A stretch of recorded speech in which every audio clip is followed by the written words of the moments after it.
উত্তর Macedonia club ব্রেরা তিবেরিজার হয়ে খেলার প্রস্তাব পেয়েছেন সাফ জয়ী বাংলাদেশ জাতীয় নারী ফুটবল দলের অধিনায়ক সাবিনা খাতুন ও স্ট্রাইকার ঋতুপর্ণা চাকমা। আপনি কি বিদেশ ভ্রমণ নিয়ে ভাবছেন? তাহলে আজই চলে আসুন বিএম ট্রাভেলস অ্যান্ড ট্যুরিজমে। আমরা যে কোনো দেশের ভিসা প্রসেসিং, টিকিট বুকিং, হজ ওমরা সহ সকল ধরনের রিক্রুটিং সেবা দিয়ে থাকি। তাই যে কোনো সেবা নিতে চলে আসুন আমাদের অফিসে। আস্থা ও বিশ্বাসের নাম বিএম ট্রাভেলস অ্যান্ড ট্যুরিজম। দুই তারকা স্ট্রাইকারের পারফরম্যান্স ক্লাবটির নজর কেড়েছে। প্রধান উপদেষ্টার সংবর্ধনা শেষে বাংলাদেশ ফুটবল ফেডারেশন ভবনে ফেরার পর গত শনিবার 2 নভেম্বর বিষয়টি নিশ্চিত করেন সাবিনা।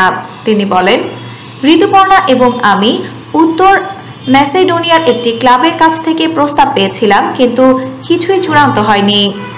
ভিসার জটিলতা থাকতে পারে। তারা প্রথমে 4 জন খেলোয়াড়ের কথা বলেছিল, কিন্তু পরে তারা জানুয়ারি থেকে 2 জন খেলোয়াড় চেয়েছিল।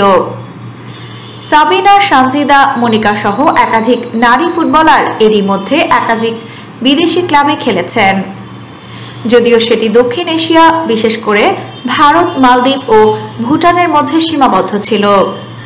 এই প্রথম ইউরোপের কোনো ক্লাবের হয়ে খেলার সুযোগ বাঘিনীদের সামনে আসছে।